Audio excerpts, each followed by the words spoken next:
जब पति ने पत्नी को सेल्फिश कहा, तब सास ने जो सच बताया उसने सबकी सोच बदल दी। सुबह का समय था। घर के सारे काम लगभग खत्म हो चुके थे। रसोई से चाय की हल्की हल्की खुशबू आ रही थी। बाहर बालकनी में धूप खिली हुई थी। राशि ने आज ऑफिस से छुट्टी ली थी। पूरे हफ्तों की भागदौड़ के बाद आज उसे थोड़ा आराम करने का मौका मिला था। उसने बालों में हेयर मास्क लगाया हुआ था और चेहरे पर फेस पैक। साथ ही मोबाइल पर धीमे धीमे गाने चल रहे थे।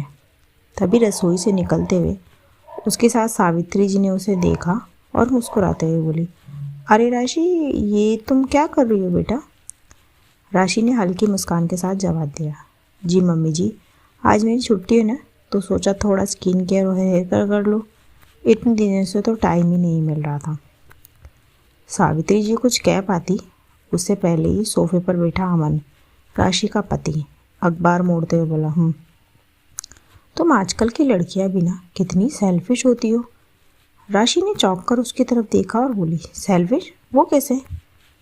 तब अमन ने गंभीर होकर कहा, देखो ना, आज छुट्टी मिली तो तुम अपनी केयर करने बैठ गई। मेरी मम्मी को देखो, जब भी इन्हें थोड़ा फ्री टाइम मिलता था ये घर के बारे में सोचती। कभी पूरे घर की सफाई, कभी हमारे लिए कुछ नया बनाना, कभी हमारे बालों में तेल लगाना।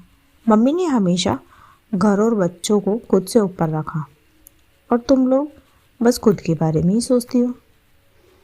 अमन की बात सुनकर राशि कुछ पल चुप रह गई। उसके चेहरे की मुस्कान हल्की पड़ गई। उसे ऐसा लगा जैसे उसने अपने लिए थोड़ा समय निकालकर कोई गलती की हो।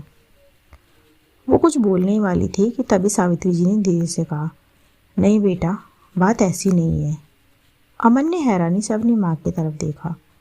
सावित्री जी पास आकर राशि के बगल में बैठ गई। उन्होंने प्यार से राशि के सिर पर हाथ फेरा और बोली, ये जो नई पीढ़ी है ना, ये हमसे बेहतर है। ये कमाना भी जानती है और अपना ख्याल रखना भी। अमन बोला, पर मम्मी, आपने तो कभी अपने बारे में नहीं सोचा।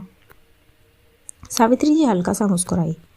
उस मुस्कान में कहीं ना कहीं एक अधूरापन छिपा था। फिर वो बोली, हाँ बेटा, और यही हमारी सबसे बड़ी गलती थी। अमन और राशि दोनों चुप होकर उनकी बातें सुनने लगे। सावित्री जी धीरे धीरे बोलने लगी, जब मेरी शादी हुई थी ना, तब हमें यही सिखाया जाता था कि अच्छी बहू वही होती है जो खुद से पहले घर के बारे में सोचे। अपने लिए कुछ करना मतलब स्वार्थी होना। उन्होंने गहरी सांस ली और आगे बोली, सुबह सबसे पहले उठना, रात में सबसे आखिर में सोना, सबकी पसंद का खाना बनाना, सबका ख्याल रखना, पर खुद का, उसके लिए कभी समय बचता ही नहीं था। राशि ध्यान से उनकी बातें सुन रही थी। फिर सावित्री जी आगे बोली, मुझे याद है, शादी के बाद मुझे भी बहुत शौक था खुद को सजाने संवारने का। मुझे लंबे बाल बहुत पसंद थे। मैं भी फेस पैक लगाना चाहती थी, नई नई साड़ियाँ पहनना चाहती थी, पर धीरे धीरे ये सब छूटता गया। फिर उन्होंने हल्की हंसी के साथ आगे कहा, कभी लगता था बच्चों के बड़े होने के बाद अपना ध्यान रखूंगी, फिर लगा कि जिम्मेदारियाँ कम होंगी तब रखूंगी, लेकिन जिम्मेदारियाँ कभी खत्म नहीं होती बेटा। अमन अब शांत होकर माँ की बातें सुन रहा था। सावित्री जी ने आगे कहा, तुम्हारे जन्म के बाद मेरा वज़न बहुत बढ़ गया था। डॉक्टर ने कहा कि थोड़ा ध्यान रखो, वॉक करो, अपनी डाइट संभालो, लेकिन मुझे लगता था पहले घर जरूरी है। फिर देखते देखते साल निकल गए। उन्होंने अपनी हथेली को देखते हुए कहा, आज जब पुरानी तस्वीरें देखती हूँ ना, तो लगता है कि मैंने सबका ध्यान रखा पर खुद को कहीं पीछे छोड़ दिया। कमरे में कुछ पल के लिए सन्नाटा छा गया। राशि की आंखें नम हो गई थी। सावित्री जी ने मुस्कुराकर उसकी तरफ देखा और बोली, अब राशि को ही देख लो, 2 बच्चों की माँ है, नौकरी भी करती है, घर भी संभालती है, लेकिन फिर भी खुद के लिए थोड़ा समय निकाल लेती है। और सच कहूँ, ये बहुत अच्छी बात है बेटा। अमन धीरे से बोला, पर मम्मी, क्या घर से ज़्यादा खुद को महत्व देना सही है? तब सावित्री जी तुरंत बोली, खुद का ख्याल रखना मतलब घर को नज़रअंदाज करना नहीं होता है बेटा। उन्होंने प्यार से समझाते हुए कहा, अगर एक इंसान अंदर से खुश और स्वस्थ रहेगा तभी तो वो दूसरों का ध्यान अच्छे से रख पाएगा। थकी हुई, परेशान, खुद को भूल चुकी औरत बाहर से भले ही मुस्कुराए, लेकिन अंदर से तो टूटने लगती है। राशि की आंखों में अब सम्मान साफ दिखाई दे रहा था। सावित्री जी आगे बोली, हमारी पीढ़ी ने त्याग करना सीखा था, पर इस पीढ़ी ने संतुलन बनाना सीखा है। ये लोग घर भी संभालते हैं और खुद को भी नहीं खोते। फिर उन्होंने अमन की तरफ देखकर कहा, बेटा, दूसरों को खुद से ऊपर रखकर इंसान महान तो बन सकता है, लेकिन कई बार बाद में बहुत अफसोस होता है। काश मैंने भी अपने लिए थोड़ा समय निकाला होता। काश मैंने भी अपनी सेहत पर ध्यान दिया होता। काश मैंने भी खुद से प्यार करना सीखा होता। अमन अब पूरी तरह शांत था। उसे पहली बार एहसास हुआ जिस त्याग को वो आदर्श मानता था, उसके पीछे कितनी अधूरी इच्छाएं छिपी थी। वो धीरे से राशि के पास आया और बोला, सॉरी राशि, शायद मैं गलत सोच रहा था।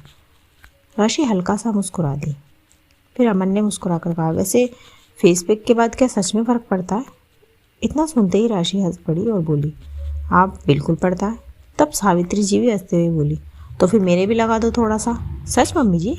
राशि खुश होकर बोली, हाँ भाई, अब इस उम्र में थोड़ा खुद से प्यार करना तो मैं भी सीख सकती हूँ। और तीनों जोर से हंस पड़े। उस दिन घर में सिर्फ फेस पैक नहीं लगा था, बल्कि एक पुरानी सोच भी धीरे धीरे बदल रही थी। और शायद पहली बार सावित्री जी ने खुद को एक माँ, एक पत्नी नहीं, बल्कि एक इंसान की तरह महसूस किया था, जिसे खुद से प्यार करने का पूरा हक है। इसी मैसेज के साथ कहानी यही खत्म होती है। कहानी आपको कैसी लगी मुझे कमेंट बॉक्स में ज़रूर बताएं। ऐसी ही भावनात्मक कहानियाँ सुनने के लिए मेरे चैनल KNY की हिंदी कहानियों को अभी सब्सक्राइब कर लें।